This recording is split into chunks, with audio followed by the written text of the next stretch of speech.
ये क्वेश्चन है थर्मोडायनेमिक्स का। इस क्वेश्चन में जो सिचुएशन गिवन है हमको, वो सिचुएशन ये है कि P I V I are initial pressure and volumes and V F is the final volume of a gas in a thermodynamic process respectively. If P V to the power N equal to constant, जो कि एक पहचान होती है polytropic process की, P V to the power N equal to constant, then the amount of work done by the gas is, और gamma कितना है इसका, C P by C V के बराबर है, जो कि होता ही है हमेशा। Assume same initial state and same final volume in all processes. तो जो भी प्रोसेस आगे ऑप्शन में वो दे रहे हैं, उनमें हमको ये मान के चलना है कि सारी जो भी प्रोसेस हम लेंगे उन सभी में गैस की इनिशियल स्टेट सेम लेना है, यानी इनिशियल प्रेशर, इनिशियल वॉल्यूम और इनिशियल टेम्परेचर सेम लेना है, और फाइनल स्टेट में सभी का वॉल्यूम सेम है, लेकिन प्रेशर और टेम्परेचर सेम होगा इसकी कोई गारंटी नहीं है, लेकिन वॉल्यूम सेम लेना है। ठीक है। अब उन्होंने पूछा ये है कि इन सभी प्रोसेस में जो वर्क डन होगा, amount of work done by the gas is minimum for N equal to gamma, minimum for N equal to 1, minimum for N equal to 0 and minimum for N equal to 1 by gamma.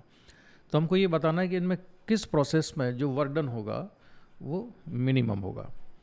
इस question को solve करने के लिए हम एक general approach लेते हैं, और ये जो अप्रोच है ये केवल इस पर्टिकुलर क्वेश्चन के लिए नहीं मैं कह रहा हूँ, आप इस अप्रोच को याद ही रखना और इसमें जो एक रिजल्ट आएगा उसको भी याद ही कर लेना, जो कि आगे कई सारे क्वेश्चन सॉल्व करने में आपको हेल्प करेगा। तो हम ले लेते हैं पॉलीट्रोपिक प्रोसेस है P V to the power N equal to constant. तो ये पॉलीट्रोपिक प्रोसेस मैंने लिखी P V to the power N equal to constant, और अब मैं इसको डिफरेंशिएट करता हूँ विथ रिस्पेक्ट टू वॉल्यूम। तो D V P V to the power N equal to, अब डिफरेंशिएशन कांस्टेंट का तो 0 हो जाएगा, तो ये डिफरेंशिएशन करने पर बचेगा क्या, अभी हमने प्रेशर को छोड़ दिया, वॉल्यूम को डिफरेंशिएट करते हैं तो ये होगा n into V to the power n minus 1 plus, अब V to the power n को हमने छोड़ दिया और डिफरेंशिएशन करते हैं प्रेशर का, तो हमको मिलता है D P over D V equal to 0। अब इसमें V to the power n को हम ले लेते हैं कॉमन,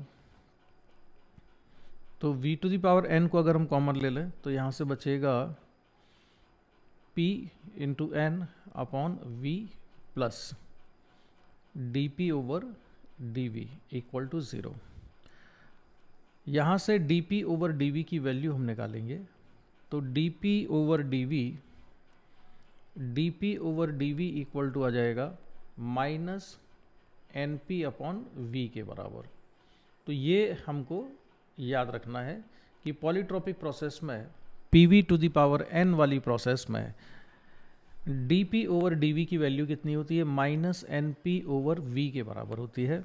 और dp ओवर dv क्या है बच्चों, dp ओवर dv है स्लोप। अगर हम प्रेशर और वॉल्यूम के बीच में ग्राफ प्लॉट करते हैं, प्रेशर और वॉल्यूम में ग्राफ प्लॉट करें तो dp ओवर dv होगा उसका स्लोप। तो स्लोप किसके बराबर है, स्लोप है minus N P over V के बराबर।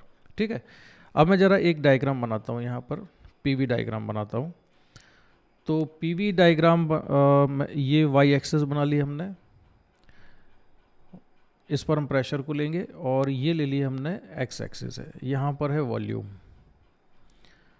तो ये है वॉल्यूम, और यहाँ पर हमने बनाया है प्रेशर को।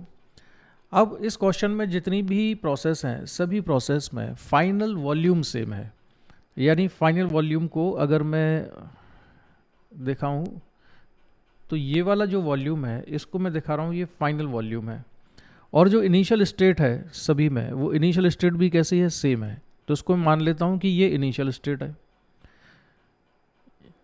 ये वाला पॉइंट क्या है, इस पॉइंट पर जो प्रेशर, वॉल्यूम और टेम्परेचर की वैल्यू है वो इनिशियल स्टेट है, यानी कि सभी के लिए सेम है। अब यहाँ देखो जो स्लोप की वैल्यू आएगी dp ओवर dv, यानी कि स्लोप ऑफ द कर्व, यहाँ पर जो स्लोप होगी, स्लोप आएगी dp over dv equal to minus N P over V के बराबर। ठीक है।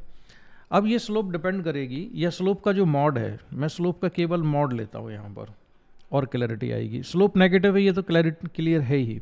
ये जो भी ग्राफ बनेंगे इसमें स्लोप कैसी है, नेगेटिव है, क्योंकि यहाँ पर हमको नेगेटिव साइन दिख रहा है तो स्लोप तो नेगेटिव आएगी। अब मैंने लिया इसका मॉडुलस, तो मॉडुलस ऑफ स्लोप किस में ज़्यादा है, ठीक है। तो देखो सबसे जो पहला वाला पार्ट है इसमें n की वैल्यू गामा रखनी है, ऑप्शन बी में n इक्वल टू 1 रखना है, n इक्वल टू 0 रखना है ऑप्शन सी में, और डी में रखना है 1 बाई गामा। तो सबसे ज़्यादा स्लोप किस में आएगी, जिसमें n की वैल्यू सबसे ज़्यादा है। तो n की वैल्यू सबसे ज़्यादा कौन सी है, ये है, n की वैल्यू है गामा। गामा होता है ग्रेटर देन 1, तो स्लोप सबसे ज़्यादा है, यानी कि स्लोप का जो मैग्नीट्यूड है वो सबसे ज़्यादा है, यानी कि बहुत तेज़ी से ग्राफ नीचे आएगा। तो इस ग्राफ को, इसके करस्पॉन्डिंग जो मैं ग्राफ बनाता हूँ वो मैं बना दूंगा यहाँ पर। इसके करस्पॉन्डिंग मैंने ग्राफ बनाया, ये ग्राफ प्लॉट कर दिया यहाँ पर। ये किस प्रोसेस के लिए हुआ, ये है ऑप्शन ए के रिलेटेड, ठीक है। इसके बाद जो स्लोप चेक करेंगे हम, वो स्लोप चेक करेंगे n इक्वल टू 1 पर।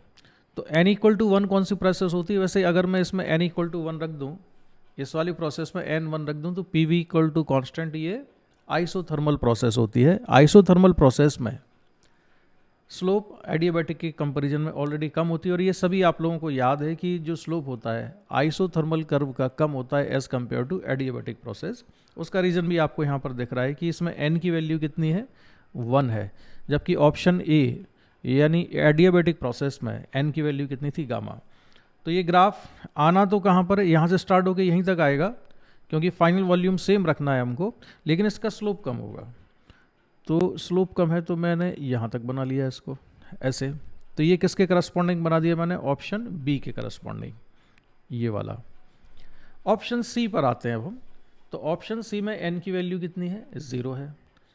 n की वैल्यू 0 यानी कि प्रेशर इक्वल टू कांस्टेंट हो जाएगा, v की पावर n, v की पावर n यानी v की पावर 0, v की पावर 0 यानी 1, तो ये p इक्वल टू कांस्टेंट हो जाएगा, ये आइसोबारिक प्रोसेस होगी। तो प्रेशर कांस्टेंट है, तो इसके करस्पॉन्डिंग जो ग्राफ बनेगा वो ग्राफ मैं ये वाला बनाऊंगा। ये किसके करस्पॉन्डिंग बना दिया मैंने, ऑप्शन सी के करस्पॉन्डिंग। इसके बाद हम बनाते हैं डी। तो डी के लिए जो n की वैल्यू है वो कितनी है, 1 बाई गामा। अब 1 बाई गामा होगा लेस देन 1, ये था मोर देन 1 के लिए, ये इक्वल टू 1 के लिए था, ठीक है। अब हमको जो n की वैल्यू रखेंगे यहाँ पर, ये n की वैल्यू कैसी है, 1 से कम है, तो जो स्लोप है वो कैसे आएगी।